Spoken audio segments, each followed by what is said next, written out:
Hey everybody, welcome back. Northernlion plays the Binding of Isaac AFTERBIRTH Plus. 9 wins in a row. We're like, I don't know, there's a metaphor in here somewhere. Yeah, just make your own metaphor. We're like something that goes up but not that high and then it comes back down to the baseline. You know, we're like a roller coaster ride for toddlers. ATLF NX6V. You know, we're not like the Cyclone, but we're like, you ever see that, that roller coaster ride that it's like, it's hard to explain.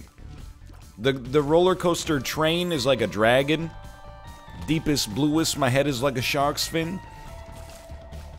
And then it goes like up, it takes a little, corner. Not a corner, I guess, so much as a curve. And then it rises a little bit, and then it takes a falling corner, and it's right back at the start. You might say, what? I thought our hometown was the only... I thought we had the only carnival that had that ride, man. Really? Can that stand up to the intellectual rigors of analysis? You really thought that maybe there was a local roller coaster artisan in your hometown that made that dragon roller coaster specifically just for you guys? You don't think that like all those roller coasters are made by like one German engineering company that then ships them worldwide? I'm just throwing that out there. You know, I don't know, maybe you do have a local... Anytime I see a local roller coaster, though, it's usually some, like, grandpa has converted, like, a riding lawnmower to, like, a roller coaster in his backyard so that his grandkids can ride on it. Which, don't get me wrong, is freaking sick. Like, I'm not... It's not the kind of thing that you'd probably pay, like, you know, 10 bucks to ride, but... if you were, like, a little kid, that'd be incredible. Oh, wow, your grandpa has a pool at his house? That's cool. My grandpa has a hot tub. Oh, that's cool. My grandpa has a motorcycle. Oh, yeah, that's nothing, guys. My grandpa built a roller coaster in his backyard that we can all ride on. That being said, I do need your parents or legal guardians to sign this document first, saying that if something goes wrong, you won't hold us legally culpable. Anyway, because when you're a kid, like, little things, like, as an adult, having, like, a home roller coaster in your backyard, like, I'm not saying, it wouldn't be cool. Like, if Malf was like, hey, I built a roller coaster in my yard, I wouldn't be like, why? I'd be like, I get it. But, you know, you have to imagine after, like, a couple of months of owning that thing, or having built it, you know, your significant other would kind of start to look at you a little weird, right? If it was Sunday morning and you were like, okay, honey, I'm going to go out and ride the roller coaster for 4 hours. Okay, have fun, dear. It's just, it's, I don't know, it's like a weird, just picture you, like, riding the roller coaster, looking at your smartphone the whole time. Ooh, New York Times published a new expose, you know? Like, it's just, it's got kind of a strange energy. But a little kid could ride a roller coaster for, like, the length of their attention span, which, you know, feels like 5 hours, but is legitimately like 45 minutes, and then they're like, I'm tired! Anyway, I'm doing well, thank you for asking. We didn't, yeah, in many ways you did, like with your spirit, not with your words, but, I had an all-timer sleep last night. Incredible sleep. Went to bed, you know, I was so tired when I went to bed, I didn't even look at my phone, which is normally, like, step one of falling asleep is, like, set an arbitrary time limit in my head, like, oh, okay, at 11:15, I'll put the phone down and go to sleep. Literally was just like, I'm out. By the way, some people are gonna be like, you shouldn't look at your phone when you're trying to, you know, go to sleep. That's bad sleep health. You should treat your bed as, like, something that you only sleep in. You know, you should have the room be completely quiet. You should have, like, blue light filters on. Look, I don't have problems sleeping because I have, like, a problem getting to sleep anymore. I have problems sleeping because I'm woken up by, like, my infant. It's not it's no more complicated than that, right? It's not like, I have bad sleep health, really. It's more like, you know, a third of the way into what I hope is my sleep. There's like a shrill alarm that goes off that like rattles your DNA and is like, I need attention immediately. But yeah, so I fell asleep, you know, just like instantaneously at like 10:30. Woke up at 5 already, 6.5 hours uninterrupted. That's not that bad. The baby was crying, and, you know, Cade and I, we did, like, I don't know how you would describe it, but it was, you know, like a wordless negotiation, kind of. Where I was like, and I'm, by the way, I'm not trying to, I didn't do the feeding, so I'm not taking credit for it. She did the feeding, so she can take credit for it, but, we'll definitely take that. But I was like, you know, I can get up and bottle feed her if you want. And she was like, no, I'll nurse. And I was like, yes, Poggy. Went back to sleep. Didn't get up again until like 9. So I would say like I slept from 10:30 to 9, which is really, really good. Agnostic of whether or not you have a baby. So if you have a baby, you're like, that's absurd. By the way, not doing so well in the stupid damage department here, but that's okay. We're gonna figure this out together, okay? We're gonna figure this out together. Am I insane? Did I not fight you on the last floor? Have I lost it a little bit, maybe? I thought I fought Widow on the last floor. So yeah, I'm feeling, if anything, I'm feeling like a little sluggish because I slept, let's not say too much, but I'm not used to sleeping this much. But it's definitely like, oh my god. Oh my god. It's heavy positive regardless. Like, very, very stoked. Feeling good. I think we'll just bail on this floor. I'm hoping, here's the way I see this going, alright? Algiz Rune, I'm hoping that we get the opportunity to get an arcade. Because it's kind of like the meat and potatoes of how we're going to make a Lilith run work. It's a hard word to say, Lilith. Well, this is actually very nice. Out of all these, I don't think any of them are particularly amazing, but to have our choice of 5 is pretty good. We'll go with Judas's Tongue, just in case we get deals with the devil in the future.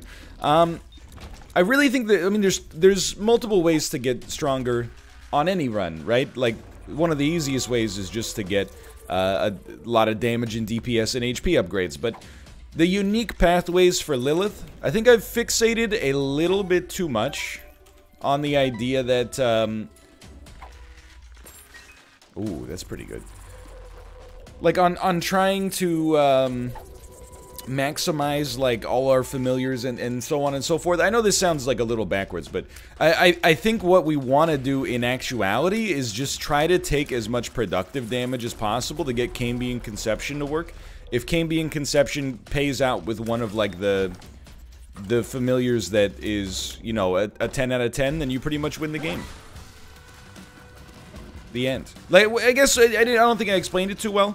What I mean by this is I feel like the dominant factor on a Lilith run is not so much Box of Friends, but is rather more Cambion Conception, and I feel like just interpreting the lens, or the run through that lens, might give us, you know, the gas we need. You know, just a quick little mindset change to maybe help us out, because, you know, this is a character we've struggled with a little bit historically, and, you know, we have been doing this long enough that there is a history. Oh, yeah, you almost helped me out there. Thank you. Okay, so we got we got 2 Perthro runes, but we're definitely not going to use one there. Let me see what we got on our shop. We may use one there. Certainly want to take a look, though, first, and see if there's anything, like, 2 of Diamonds worthy. I think you might, you know, we could probably do better, let's put it that way, but 34 cents is definitely not bad. I think we are going to take this, but we're not going to use these Perthros yet. We could double roll our boss room if we had to. In all likelihood, you know as well as I do, I'm probably not going to do that, but it's the thought that counts. That's pretty good. That's very good. Okay, look at this. Starting to develop some good stuff here. Sorry, in the other tab, I got a tweet popping off as well. It struck me, and this is not really a complaint, it's more of a musing, if you will. Sometimes people think I'm complaining because I phrase things as complaints, and then they're like, why does he complain so much? And I'm like, I'm not complaining, I'm deliberately misrepresenting my mundane thoughts as complaints in order to get comedic effect. How could anybody possibly misinterpret this? I couldn't see it coming. But But yeah, it's more of amusing, is what I'm trying to say. Oh, we have aura. That was... I knew we had aura, but I was like, why do we get such a big damage bonus? But I was like, man, you know, like... I've been blessed to be on YouTube for a long time. Like really long. Like, almost as long as the platform has been around, more or less. Not that I, you know, that was, like, in high school when it came about. But, like, soon after that. Let's put it that way. And a lot of the YouTubers who started, like, at the same time, or who were around, like, in those early days, have either, like, washed out, or stopped uploading, or pivoted their careers to something else, or, you know, you get the idea. Not all of it's necessarily bad, you know, some of it was an upgrade, quite frankly. But in keeping with that theme, you know, I don't have the most popular channel on the platform, but there's a relatively high degree of NL awareness. I think we're happier with this. You know, people, let me put it this way. I don't think that many people are familiar with me, but I think a lot of people have heard of me. Right, you know, I'm trying to think of, like, because it's not, I almost mean it in the opposite way than something that sounds like narcissistic. Because it's like very Captain Jack Sparrow, right? But you have heard of me. No, but it's like, it's almost the opposite. It's like, you know, it's like I'm very familiar with the reputation of the restaurant known as Long John Silver's, but I've never had the pleasure of dining in one myself, you know? Anyway, what I had was kind of like a cold sweat come over me, thinking about, like, you know, obviously, that's very good. Obviously, I'm excited for when Repentance comes out, but also, like, oh my god, do you know how many comments I'm gonna get that day? And like, probably over the next few months after it comes out and generates a little bit more of attention, where people are gonna be like, oh my god, you're still around? I used to watch you when I was, like, a little kid, and now I'm older, and you're still around? That's crazy. Small world. Look, those comments, they're not patronizing. If anything, they're kind of nice, but they also do feel weird. Like, I remember when we were doing when we were organizing the Among Us stream with Jagmeet Singh and Hassan and Alexandria Ocasio-Cortez, and somebody replied to Hassan's tweet that I was in, and was like, whoa, you're still around? I used to love your videos. I'm like, what do you mean I'm still around? I'm 32. I'm not like, you know, Betty White's birthday was this weekend. Obviously, I know she's still alive. She was turning 99. You know, I feel like at that level, you probably wouldn't say, whoa, you're still around? Because that's almost, like, too real, right? That's our item right there. But still, it's like, you know, again, I'm not offended. It's more just like, yeah, I'm still around. I know that you went from age, you know, 14 to 23, and you're like, wow, that was forever ago.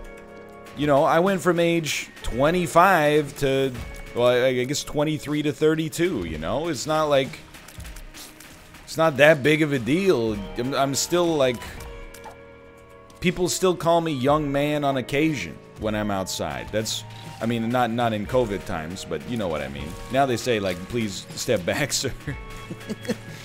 That's not true. They don't, because I don't get close to people to begin with. And I don't want to go off on this, okay? But I picked up a birthday cake at a bakery for Kate's birthday. We had, you know, made the order online in advance, ahead of time. It was a get in, get out situation. While I was in the bakery, everybody's masked up, you know? That's fine. I'm standing at the cash register, you know, hey, I have an order for pickup, you know, there's like markings on the ground that are like, don't get within 6 feet of other people. The number of people who like, and you know, I don't need to tell you the average age of people in this situation, because it was like 11 a.m. on a Thursday, okay?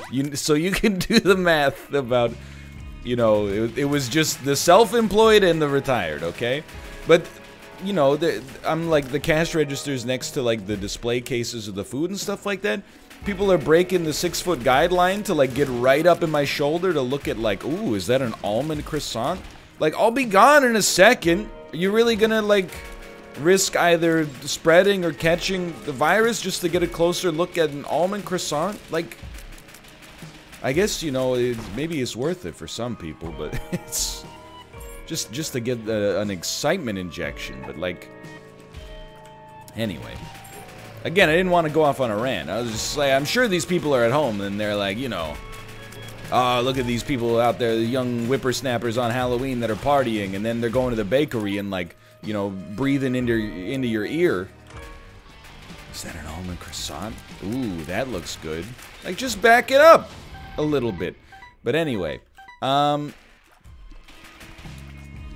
yeah, like, I'm not that old. I know, like, I mean, it's kind of like Schrodinger's age, right? Like, I get to, I complain about the things about being old without being that old, and then when people are like, you're old, I'm like, no, I'm not. I'm still like a little kid, basically. But, you know, because I'm the one doing the commentary, I get to tweak the rules to my own personal taste sometimes.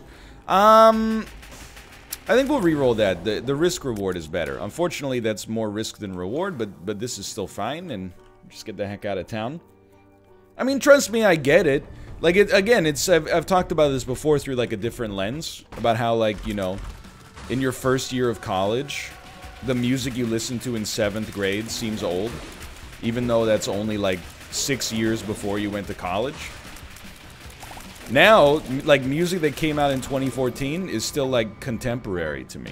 Like, I was on Reddit the other day and people were talking about, the Andy Samberg movie, the highly underrated Andy Samberg movie, Pop Star Never Stop Stopping. And somebody in the comments was like, yeah, I really liked this movie when I saw it, but I wonder how it's aged. And I'm like, what do you mean how it's aged? It came out in 2016. Like, how old are you? That you're like, oh, you know, a lot of old movies don't age well. You're like, yeah, no, don't get me wrong. I understand there's, like, you know, changing societal norms and stuff like that, and some stuff has changed since 2016, but it's not like you're not watching Gone with the Wind or something like that. Just chill out. It's aged like 0. You know, like for a person that was born in the year that Pop Star Never Stop Stoppin' came out, they're like, they might still be crapping their pants on the regular. Like, that's how recent it is, okay? Anyway, but you know, depending on where you're at in your life, things change a lot. Like, for me, between, you know, age, let's say 26 and 32, very little changed. But that's not the same for every 26-year-old and every 32-year-old. But for most people, it's kind of like universal that, like, you know, you're a much different person at, like, 22 than you were at 16. Or at least you'd like to think you are. But I'm not dreading those comments. I'm just kind of like keeping it in my head that's like, I am gonna read a lot of those, man. I can already tell you, I'm gonna be reading a couple hundred of those. It's more that like how do you expect? So, like, I've been, for you, it's like a brief moment, and this is a straw man situation for sure. For you, it's like a brief moment where you're gonna be like, wow, this guy's gonna find it, like, interesting how I used to watch him, and now I'm surprised by the fact he's still alive. But I can't interface with you on that level, because, like, you know... Hold on. I just want to... This room's overloading my Komodo scepters. For you, it's like my existence is like an amusement, you know? Which is fine, that's kind of what I signed up for. But you weren't here, man. You weren't here during the train wreck runs and the pot play, and you wanna just have a quick giggle. You weren't there, man. I was there. I was in the trenches, grinding out keeper runs, restarting save files, coming up with, you know, 27 minutes to an hour of banter off the top of the dome piece daily. You went off to college. You made new friends, you partied. You had your first kiss. Meanwhile, I was studying the blade. And then you come back? I don't like it that much. You come back and you expect that I'm gonna be like, haha, yep. In the 8 years that you weren't watching me, I still existed. Nah, man. Because you know what? You weren't there. Now, if you want to stick around, I'd be happy to have you, but you weren't there. Just remember that. I don't know where that bit's going. I tried to introduce its first punchline right at the very end. Oh, that's a big one. Okay. This run is close.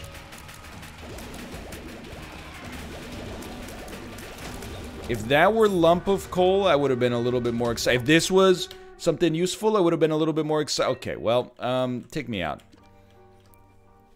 But yeah, I mean, it's going to be a positive thing, you know, both for the refreshing, you know, nature of getting new content in the game for the first time in forever, and also, you know, I'm sure analytically it's going to bring more interest to Isaac than the game has had agnostically for a long time, which is going to be a lot of fun, but I'm bracing myself for...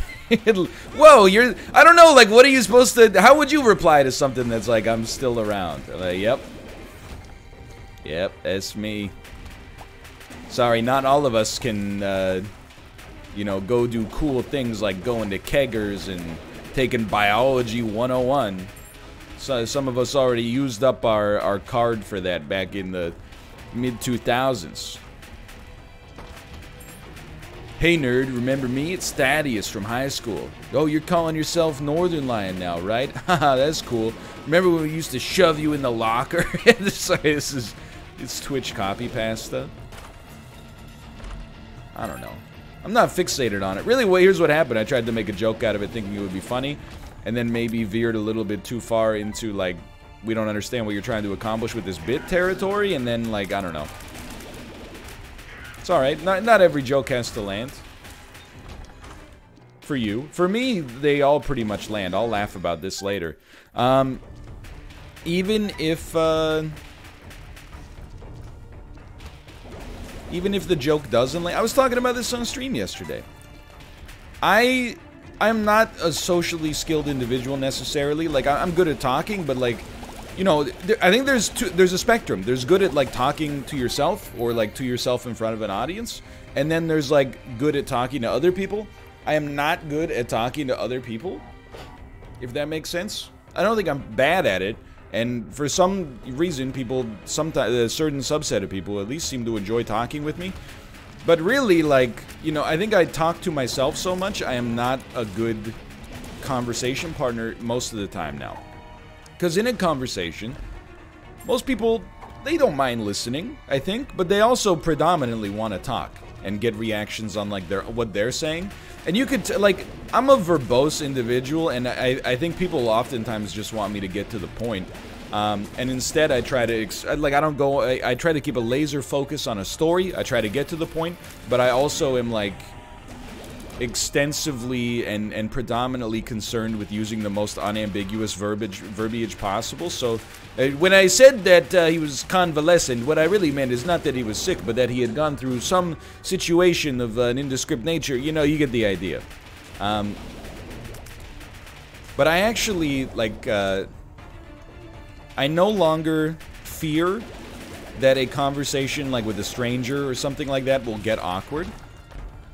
I embrace the awkwardness, and if anything, not just for Isaac banter potential, but, like, I would almost rather that, like, an interaction be very awkward in a way that's kind of funny, than just have an interaction go kind of, like, smoothly, because at least then it's entertaining, you know what I mean?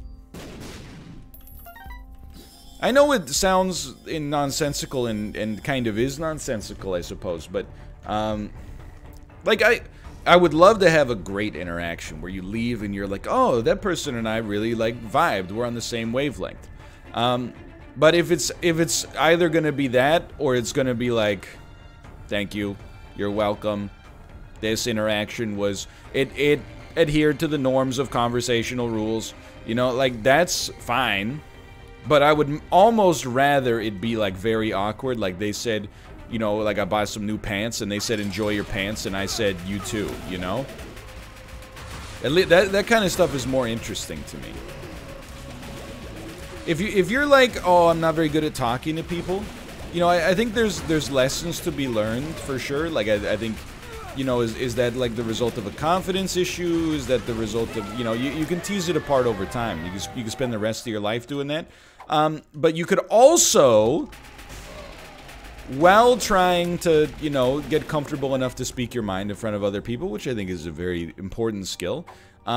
You could also work on just finding it funny when you're socially inept. Like, if you could laugh at your own... Like, people sometimes think, like...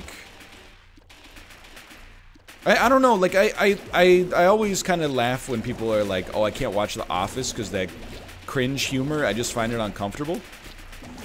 The Office is, like, not even that cringy, you know? Like, I don't know how to explain it. Like, it's dialed up versions of real life people, but like, yeah, Scott's Tots is, you know, it's designed to be awkward, and that's the kind of humor that it minds with, but you can definitely get more awkward than that, right? Like, whenever people are like, oh, I can't, every time I rewatch The Office, I have to skip Scott's Tots. I'm like, don't let me tell you that your experience is, like, fake, obviously, but at the same time, have you considered that this aired on NBC?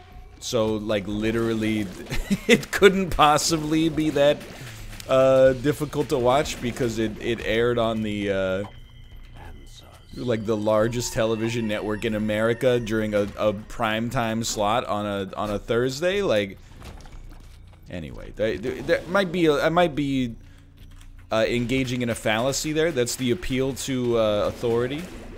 If NBC did it, it can't be wrong. That's not what I'm saying. I'm not pulling a Richard Nixon. I'm saying if the president does it, it isn't illegal. All I'm saying is, you're a baby. Now, Peep Show is a little bit more awkward for sure. I don't skip any episodes of Peep Show, but I don't know, like, I guess it's just different strokes for different folks, right? Like, when people say, like, oh, I had to watch, like, this cringy thing, like, through my fingers, like, with my hands over my eyes, like, it was too scary. I'm like, I don't know, man, I just find it funnier and funnier the more cringy something like that gets. And it isn't just secondhand. Like, when it happens in real life, I find it very funny, too. When it happens to me, I mean in real life.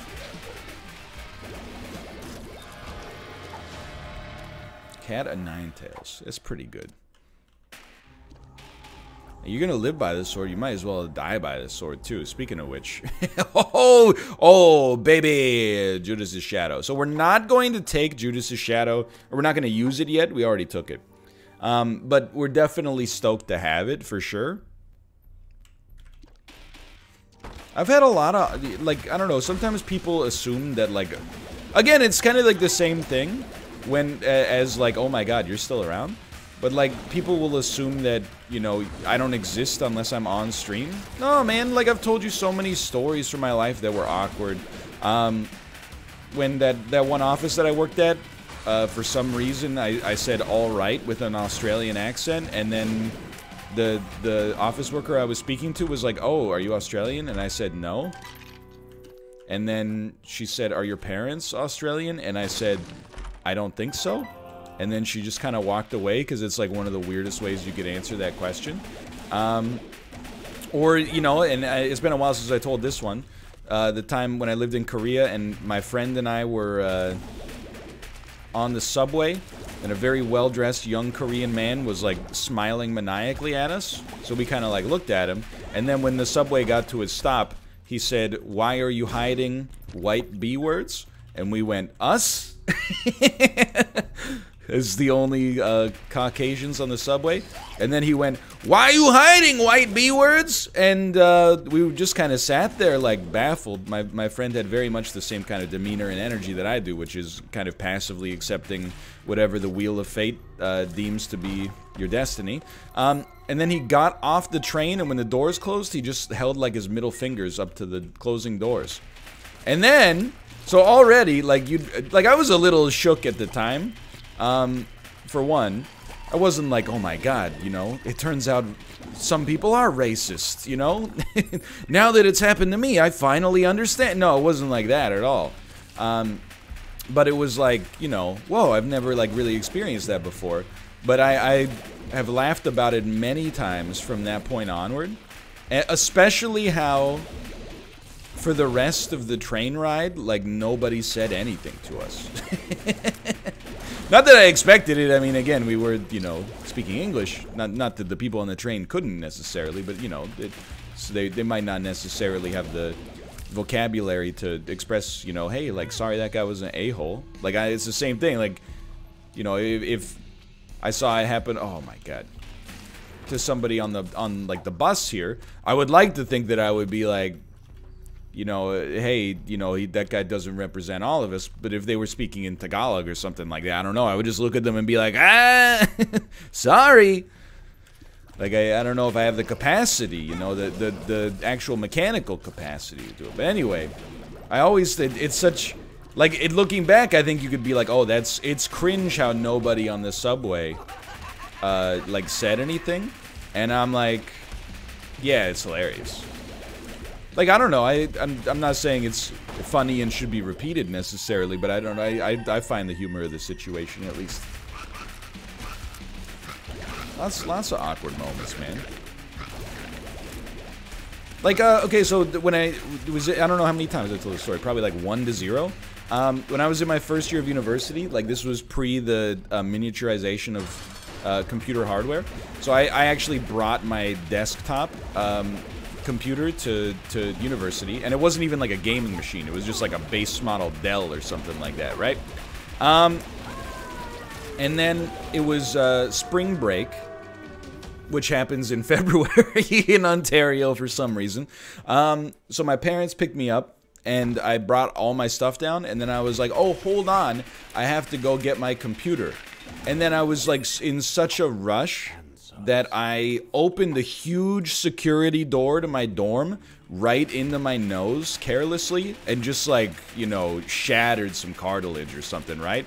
Just like, you instantly start to cry because it's like a blow to the face, and, you know, I have blood just like pouring down my mouth. So there's 2 awkward situations here, which is, one, I had just left, you know, my dorm room where there were a few people hanging out, and then I was like perfectly fine, and I was like, okay, see you later, and then I left, and then I came back 5 minutes later with like a broken face, and they were like, what happened? And I was like, yeah, I opened the door in my face.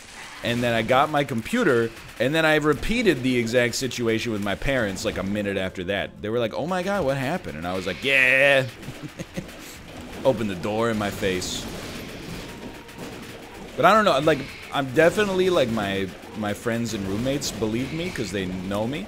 And to be fair, my parents know me very well, but I do wonder if they were like, did he really open the door in his face, or did somebody just, like, kick the crap out of him? They were like, get out of the dorm room, nerd. And you're like, okay, fine. Oh, sorry, Thaddeus, I forgot my computer. I told you to leave. Bam, you know? Anyway. And I was laughing about it at the time. I wasn't like, oh, how stupid could I be to open the door in my face? I was like, man, that's hilarious. I might have broken my nose trying to pick up my Dell computer so that it wasn't sitting in my dorm room for a week. Also, I could use ICQ, right? Like, I am many things, including a hypocrite, but I am not a hypocrite. Alright, this run, don't let it get you twisted up, right? It's still not necessarily a guaranteed win. We do have, Dark Judas, or Judas' Shadow. There's a lot of good stuff to think about here. We definitely want this right now. I think we don't want Libra, personally, so let's take it. Also allows us to open this up. I feel like we don't want Magic Mush until we see if we're going to respawn as Dark Judas. And if we're not going to respawn as Dark Judas, then we just take Magic Mush into the Blue Baby fight. Because, I mean, it is a great item. But I also, you know, I don't really want to just throw my life away to become Dark Judas and then pick up Magic Mush. Although it doesn't seem like that's going to be an issue. It seems like we might not have to throw it away. It might be taken from us. But I think if we get Magic Mush, we, in theory, could still lose, yes. For sure. But I don't think we will. It should be very strong by Lilith standards. Now, I will say for certain as well, I think I've taken more dumb damage on this run than, like, in the last, like, 10 runs in a row. We almost took some right there, for the matter, or for that matter.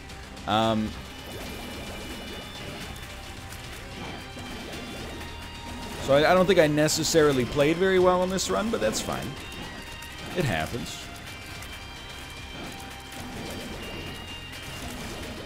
Yeah, no, I mean, I was trying to think, like, what are my goals for the rest of this run? I got a pretty good one. It's called, Don't Die, Forehead. And if we can accomplish that, like, who knows what might befall us. In theory, we probably should have left that Spirit Heart as well. Oh, that was so close. I also feel the need to point out, like, dude, we should have been using these glitter sad bombs, like, way more frequently. Because with static tears, they're like, oh my god. They're crushing it. There should be, I was just gonna say, there should be one more. Don't hurt me.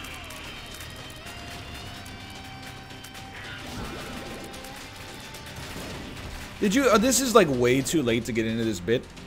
Did you guys see, that Elizabeth Smart was one of the people on The Masked Singer? It's a difficult topic to tease apart. Elizabeth Smart is most famous for being like a 10-year-old girl who got kidnapped and then escaped her captors.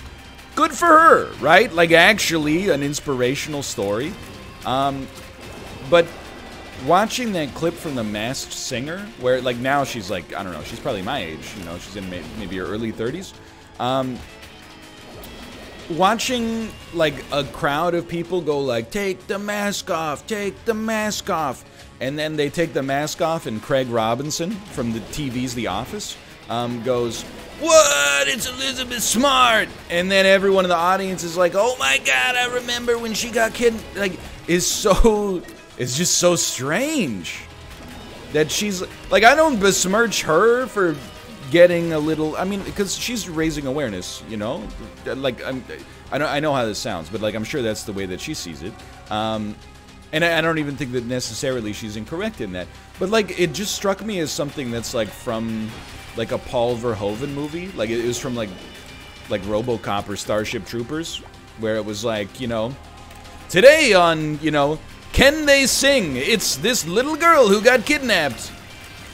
And then everyone's like, all right, now that we've, you know, milked her for this talent show, everybody take a solemn moment to reflect on how society got ourselves into this position to begin with. But then, who's the armadillo? I think it's J.C. Chazet, formerly the #2 man in NSYNC. It's crazy, man. Again, good for her, like, but still. I don't know, bad for the show? Like, not bad, like, oh, she's not much of a draw. I mean, just bad as in, like, you know. No. Bad show. We don't need to commodify victims, okay? There's not enough pseudo-celebrities out there dying to be on the show. Yeah, I know one. He's talking right now. For now, thanks for watching. I hope you guys have enjoyed the episode. If you did, click the like button. It helps out a great deal. Of course, subscribe if you want to see more in the future. For now, though, thanks for watching. And I'll see you next time. I'm also live every day, 11 a.m. To 4 p.m. on twitch.tv/Northernlion. Every day but Saturday, that is. 11 a.m. to 4 p.m. twitch.tv/Northernlion. Come watch. I'll see you there.